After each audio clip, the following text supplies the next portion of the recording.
ओम श्री गणेशाय नमः। ओम नमः शिवाय। श्रावण मास महत्तम अध्याय 16। शीतला सप्तमी व्रत का वर्णन तथा व्रत कथा। ईश्वर बोले, हे संत कुमार, अब मैं शीतला सप्तमी का व्रत कहूँगा। श्रावण मास में शुक्ल पक्ष की सप्तमी तिथि को जो ये व्रत करना चाहिए। सबसे पहले दीवार पर एक पापी का आकार बनाकर अशरीरी संज्ञक दिव्य रूप वाले 7 जल देवताओं, 2 बालकों से युक्त पुरुष संज्ञक नारी, एक घोड़ा, एक वृषभ तथा नर वाहन सहित एक पालकी भी उस पर बना दे।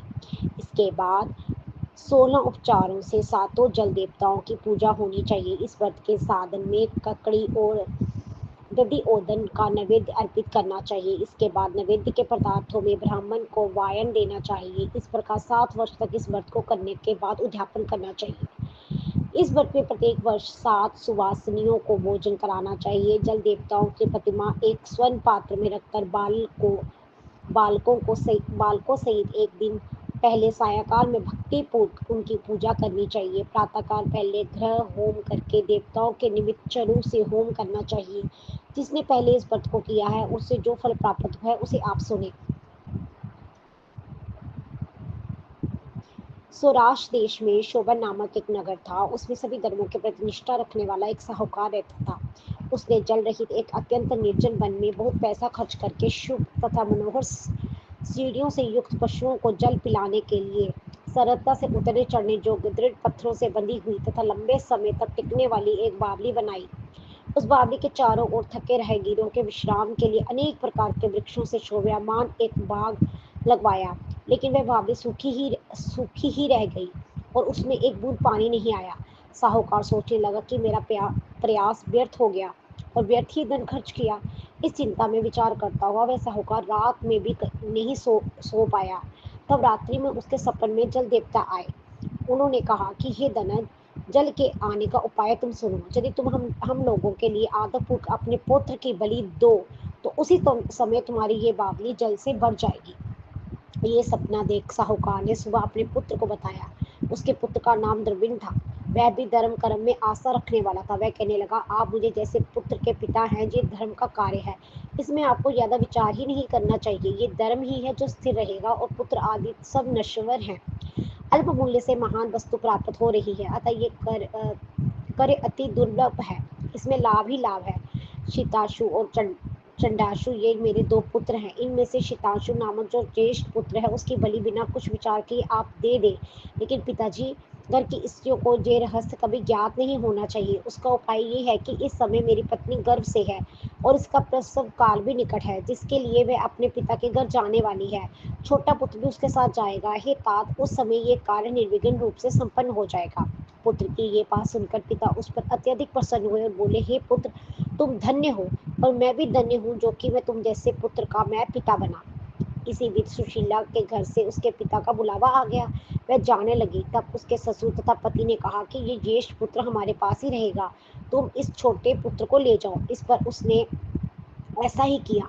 उसके चले जाने के बाद पिता पुत्र ने उस बालक के शरीर में तेल का लेप किया और अच्छी प्रकार स्नान कराकर सुंदर वस्त्र और आभूषण से अलंकृत करके पूर्वाषाढ़ा तथा शतभिक्षा नक्षत्र में उसके प्रसन्नतापूर्वक बावली के तट पर खड़ा किया और कहा कि बावली के जल देवता इस बालक के बलिदान से आप प्रसन्न हो। इसी समय वह बावली अमृत तुल्य जल से भर गई। वह दोनों पिता पुत्र शोक से हर्ष से युक्त होकर घर की ओर चले गए।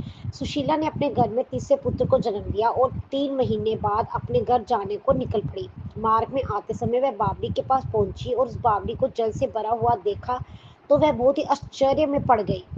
उसने उस बावली में स्नान किया और कहने लगी कि मेरे ससुर का परिश्रम व धन का भय सफल हुआ। उस दिन श्रावण माह के शुक्ल पक्ष की 7वीं तिथि थी और सुशीला ने शीतला सप्तमी नामक शुभ व्रत रखा हुआ था। उसने वहीं पर चावल पकाए और दही भी ले आई। इसके बाद जल देवताओं का विधिवत पूजन करके दही भात तथा ककड़ी फल का नैवेद्य अर्पण किया और ब्राह्मणों को वायन देकर साथ ही लोगों के साथ मिलकर उसी नैवेद्य अन्न का भोजन किया।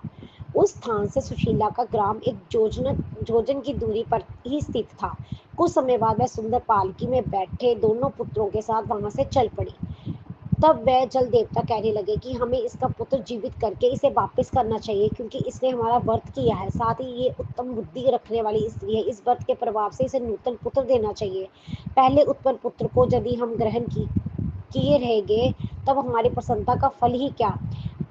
आपस में ऐसा कहकर उन दयालु जल देवताओं ने बावली में से उसके पुत्र को बाहर निकालकर माता को दिखा दिया और फिर उसे विदा किया। बाहर निकलकर वह पुत्र माता माता पुकारता हुआ अपनी माता के पीछे दौड़ पड़ा। अपने पुत्र का शव सुनकर उसने पीछे मुड़कर देखा। वहां अपने पुत्र को देखकर वह मन ही मन बहुत चकित हुई। उसे अपनी गोद में बिठाकर उसने उसका माथा सूंघा, किंतु ये डर उसका माथा चूमा, और क्यों ये डर जाएगा इस विचार से उसने पुत्र से कुछ नहीं पूछा। वे अपने मन में सोचने लगे कि यदि इसे चोर उठा लाए तो ये आभूषणों से युक्त कैसे हो सकता है, और यदि पिशाचों ने इसे पकड़ लिया है तो ये दोबारा छोड़ा क्यों। घर से संबंधित जन को चिंता के समुद्र में डूबे होंगे। इस प्रकार सुशीला सोचती हुई नगर के द्वार पर आ गई। तब लोग कहने लगे कि सुशीला आई है। ये सुनकर पिता पुत्र अत्यंत चिंतित में पड़ गए कि वह ना जाने क्या कहेगी उसके पुत्र के बारे में। अब हम उसे क्या जवाब देंगे।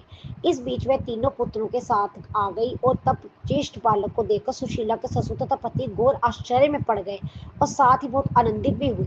वह कहने लगे, हे सुचि समिते, तुमने कौन सा पुण्य कर्म किया था, व्रत किया था। हे भामिनी, तुम पतिव्रता हो, धन्य हो और पुण्यवती हो। इस शिशु को मरे हुए 2 माह बीत चुके हैं और तुमने इसे फिर से प्राप्त कर लिया, और वह बावली भी जल से परिपूर्ण है। तुम एक पुत्र के साथ अपने पिता के घर गई थी, लेकिन वापस 3 पुत्रों के साथ आई हो। हे सुप्रभु, तुमने तो कुल का उद्धार कर दिया है।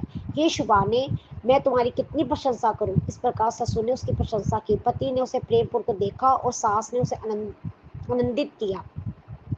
उसके बाद उसने मार्ग के पुण्य का समस्त वृत्तांत सुनाया। अंत में उन सभी ने मनवांछित सुखों का उपभोग करके बहुत आनंद प्राप्त किया। हे वत्स, मैंने इस शीतला सप्तमी का व्रत को आपसे कह दिया। इस व्रत में दधि ओदन शीतल, ककड़ी का फल शीतल और बावली का जल भी शीतल होता है तथा इसके देवता भी शीतल होते हैं। अतः शीतला सप्तमी का व्रत करने वाले तीनों प्रकार के तापों के संताप से शीतल हो जाते हैं। इसी कारण से ये सप्तमी शीतला सप्तमी इस यथार्थ नाम वाली है।